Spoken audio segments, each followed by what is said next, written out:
and crew of violent filmmakers and actors. Excellent. Good, to finish the day. Woo! Violence! Yes! Right, I have prepared questions for all of you. I reckon, shall we start with Distill Bill? Sure. Yes, why not? Why not? So, Luke, do you hate the police? No, I'm kidding. I'm kidding. What inspired you to make this film? Where did the idea come from?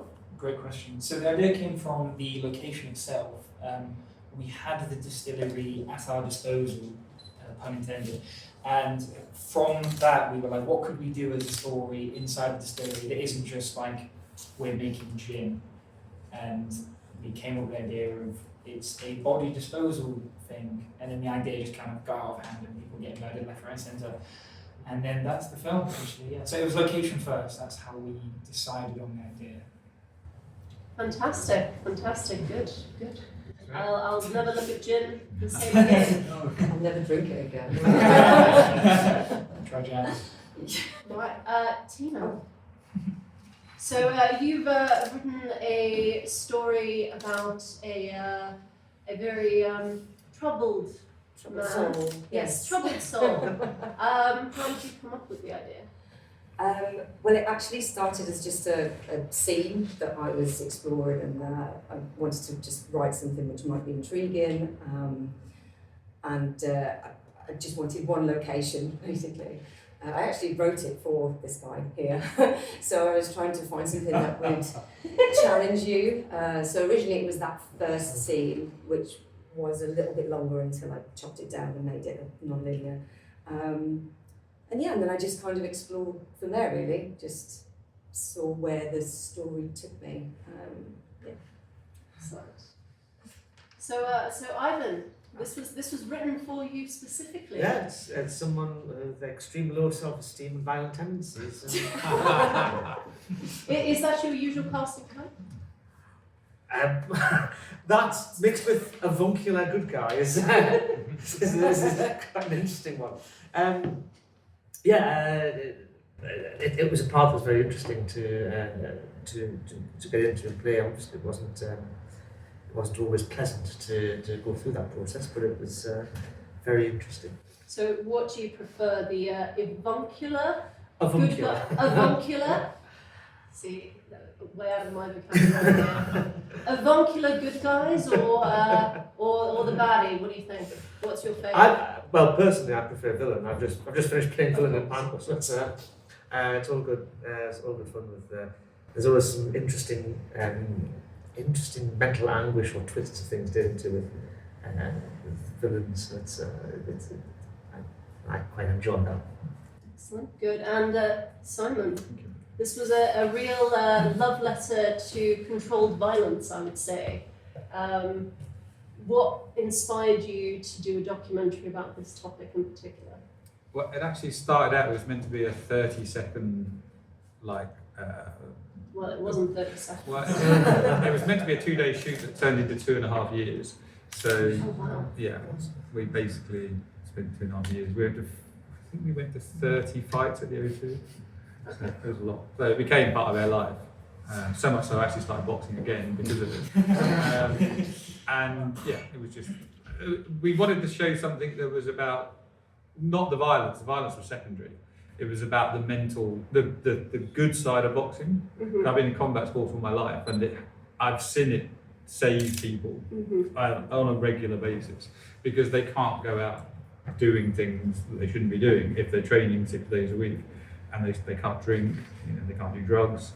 So it's a very, even kids, we get in our gym, we get so many young kids that it changes their life.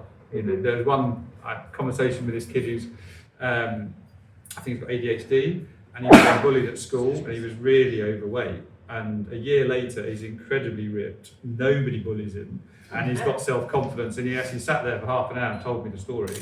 I was like teared. It was just like wow. And he's just the nicest kid, but no one bullies him. And he's got friends at school. and he's got a friend. He finds the club is his family, and we wanted to sort of show that to some degree that it's not what you think. When we first what changed their mind when we first went to the show before, and these guys are the biggest, hardest men you've ever seen, and they're all best mates, and they were at the bar straight after the fight drinking. Beforehand they were all there with their families, and then for that 6 or 10 minutes they try to kill each other, and it's insane how they can switch and then become friends. And I would say only out of 300 fighters, I reckon 10 hate each other, and the rest can do it as a job because they're quite well paid as professionals. So it was insane to see that and just think how, and that's what we wanted to explore. So it went from 30 seconds to 2-day shoot to 2.5 years. Amazing. Wow. A long time. Does our lovely audience have any questions for our violence crew?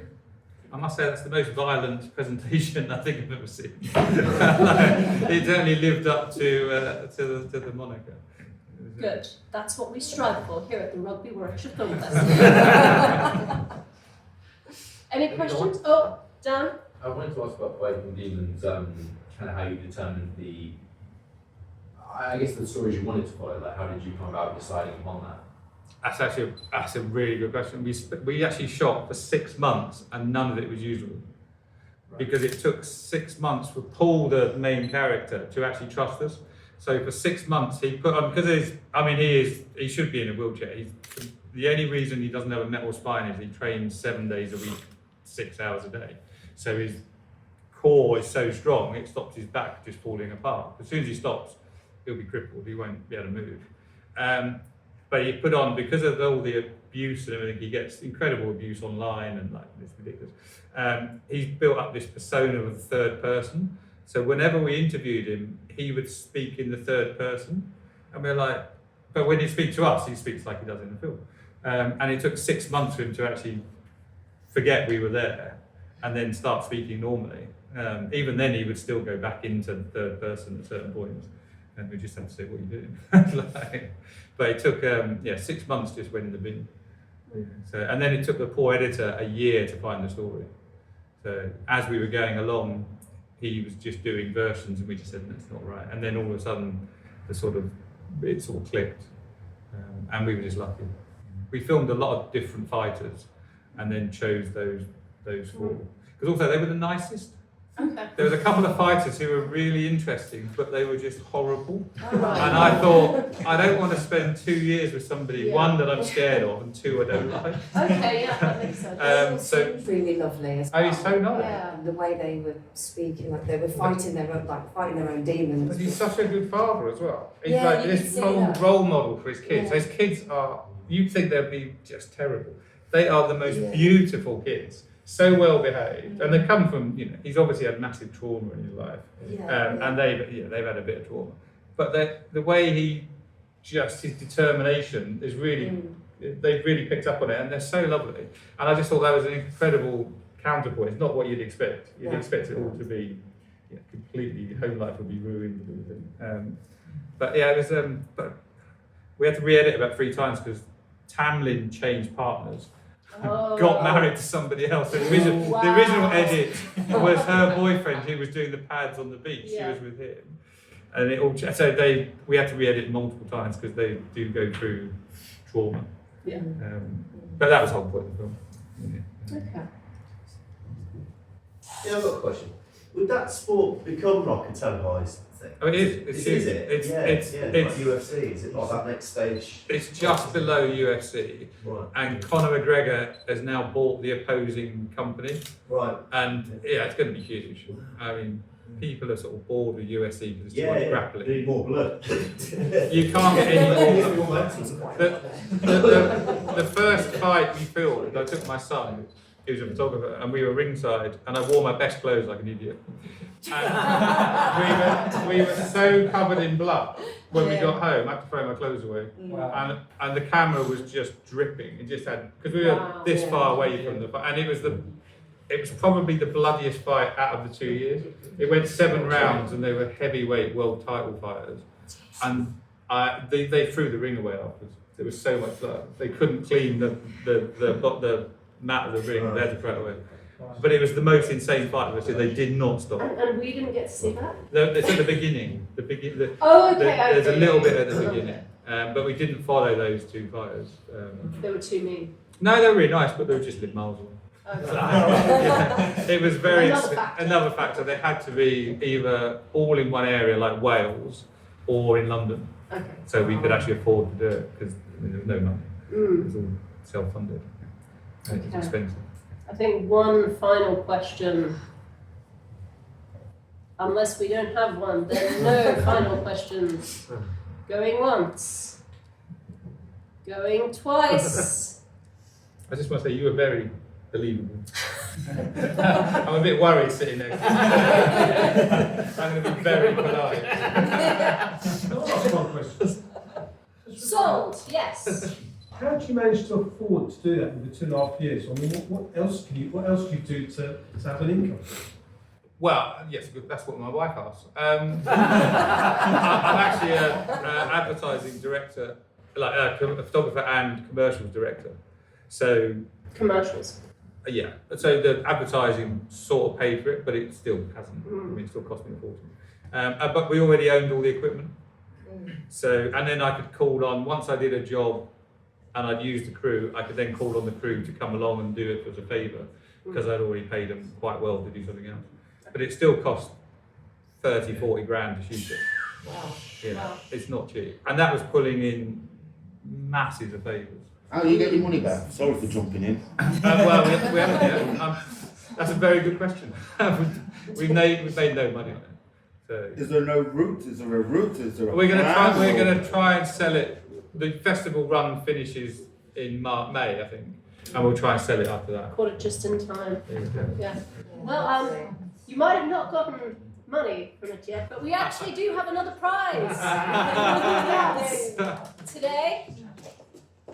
Simon, congratulations. Oh, that's You very have kind. won Best Documentary Oh, of thank you very much. the Rugby Warwickshire Film Festival. That's